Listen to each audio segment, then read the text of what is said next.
¿Qué son los dones espirituales? La mayoría hemos escuchado hablar de dones o portentos espirituales que quizá nos hemos preguntado el cómo obtenerlos. Lo cierto es que este fenómeno no se rige por la ley de causa y efecto, es decir, no es la consecuencia de secretos ocultos, fórmulas mágicas, ni tampoco es algo que se puede aprender.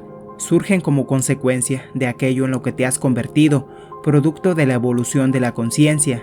Jacobo Grinberg llamó a esto último como sintergia, y es el grado de coherencia que se experimenta con lo que él denominó latiz.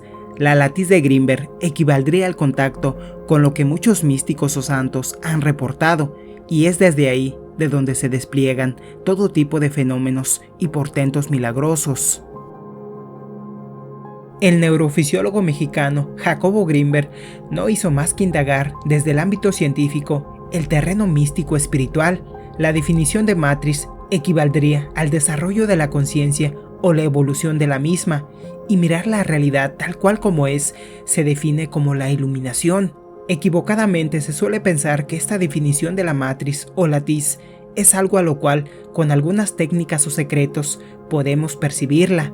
Existen sustancias alteradoras de la conciencia que propician este tipo de contacto con otras realidades, pero no es la forma correcta ni recomendable para penetrar en el mundo espiritual.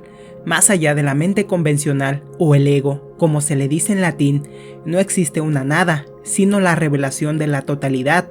Es por ello que, a lo largo de la historia, la disolución del ego-mente es primordial para el contacto con lo sutil, con lo informe, y que, a medida que progresamos en ello, el mundo que percibíamos antes se experimenta de otra forma, y cosas que anteriormente nos robaban la atención se convierten en molestias y distracciones.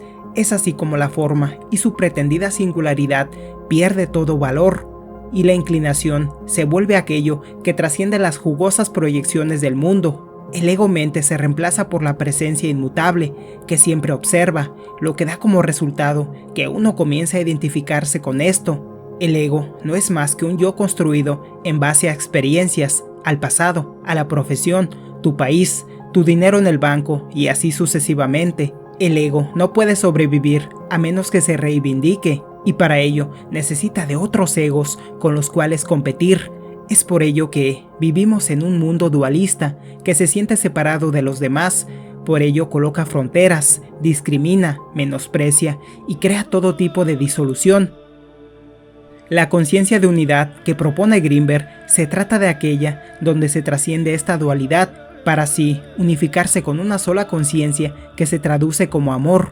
Es así que se llega a la conciencia de Dios, aquel que todo lo provee, que todo lo sustenta, que todo lo sabe y que no tiene opuestos ni polaridad. A lo largo de la historia se le ha llamado con diferentes nombres, pero todos aquellos que experimentaron ese contacto se referían a lo mismo. El budismo le llama nirvana, Hermes Trismegisto lo llamó la gran mente. Los sabios han hablado de ello con diferentes denominaciones, a esa única verdad que todo lo abarca y que difícilmente puede ser comprendida desde una postura intelectual, ya que está más allá del raciocinio mental. Es por ello que la realización con Dios es subjetiva, por tal motivo no puede ser comprobada desde el paradigma científico. Quizá por esto Jesús declaró que el cielo está dentro de nosotros. La palabra cielo hace alusión únicamente a eso que está más allá de la forma o que carece de esta. Cuando Jesucristo mencionó que conociéndolo a Él se conocería al Padre, se refería a lo no lineal, lo que no puede ser medido ni localizado, la realización con el Espíritu. Si analizamos todo esto, entenderemos que no se trata de ningún capricho, más bien el capricho sería seguir atrapado en los lastres del melodrama del ego animal. Digo animal porque el ego es pues el residuo de nuestra evolución, y que si miras la fauna te darás cuenta que muchas veces no solemos ser muy diferentes a ellos, y ya que el ser humano dispone de su propia conciencia, puede ser capaz de vivir más allá de esa mente condicionada.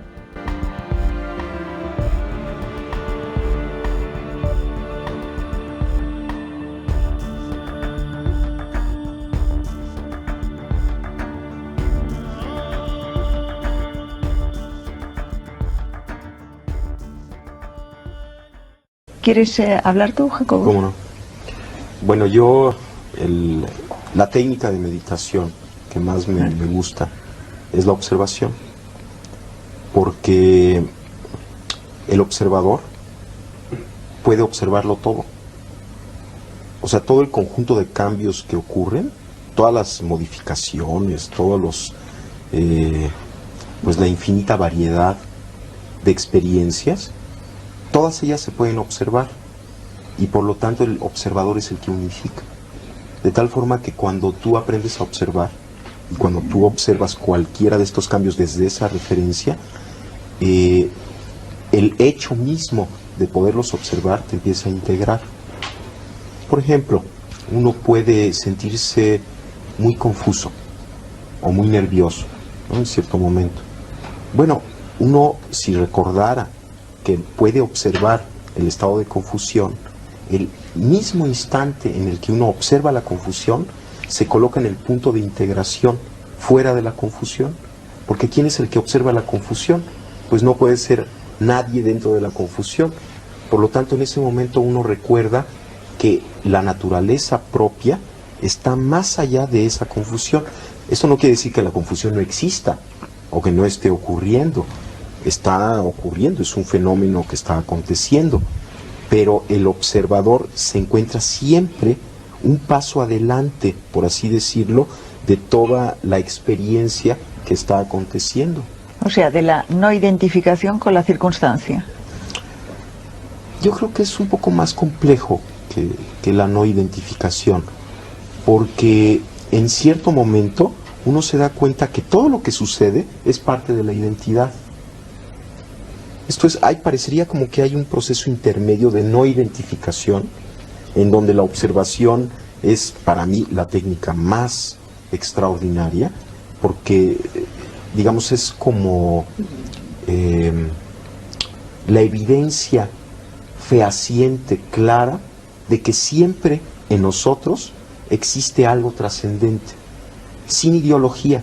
O sea, no necesitas acudir a ninguna ideología, sino que está allí siempre, todo lo puedes observar. Y siempre hay algo que está observando con quien te puedes conectar. Y aquí lo pongo entre comillas semánticas, esto de con quien te puedes conectar. El simple hecho es que lo puedes observar y el observador se coloca fuera del evento. Pero después de integrar todos los eventos, o sea, cuando acompañas tu vida cotidiana de la observación, empieza a suceder algo, empiezas como a encontrarte contigo mismo.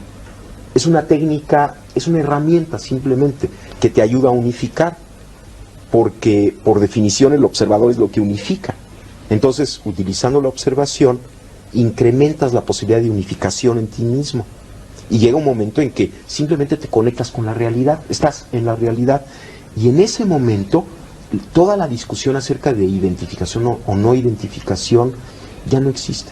Estás más allá de identidades o no identidades, pero tuviste que pasar por un periodo intermedio de desidentificación a través de la observación para llegar después a algo que es dificilísimo definir, lo que es ese contacto con la realidad, porque ahí ya no hay ni afuera ni adentro, ni siquiera hay observador, ni observado, no hay observador ni observado, simplemente eres tú mismo, y todo lo que acontece, acontece, o sea, acontece, y no importa, todo es igualmente importante, ¿no?